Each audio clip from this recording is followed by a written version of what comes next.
Yes, this is it. Julian Branch is a board member of Prevent Cancer Now. He was one of the readers of Water Confidential who reached out and contacted me.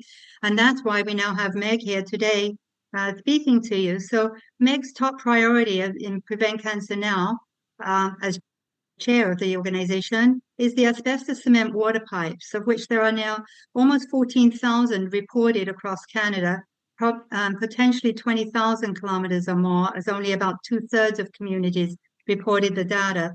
So, Meg, this is your baby. This is what you know inside out. Would you like to tell people as much as you can about asbestos cement water pipes? Well, that's a big, open, generous invitation. Thank Yeah, and we don't have a lot of you. time. I'll try to hit the high points here. Yes. Mhm. Well, Canada provided about 40% of the asbestos globally. We were a big producer of asbestos, and at one point, we had a growing population, and pipes that were made with cement that was reinforced just with fibrous asbestos, they were lighter and they were stronger, and they were installed all over the place. And some parts of Canada have very large quantities of these. For instance, Regina and Winnipeg both have more than their fair share of asbestos water pipes. Well, that was quite a long time ago, and these pipes have definitely reached the end of their lifetime. So they are degrading and they're breaking very, very frequently.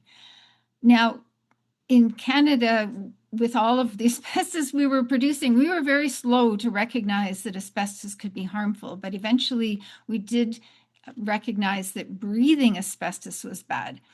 But Health Canada has, we're waiting now on possible change of tune because they did a consultation in the spring. But Health Canada to date has said that there's no consistent, convincing evidence that drinking asbestos is bad for you. And this is, first of all, an extraordinary level of certainty, consistent and convincing evidence. And it's made even more difficult to produce that because we have no methodology, we have no data on asbestos in our drinking water. So how on God's green earth are we ever going to get any kind of proof that drinking asbestos is bad for you if we never measure asbestos in drinking water? Nevertheless, Health Canada has recently concluded another consultation on this.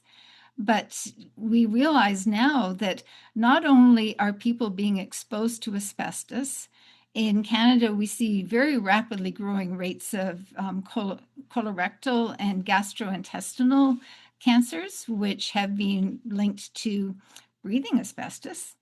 And so far, I would say that drinking asbestos should be, pretty high on the list of suspects.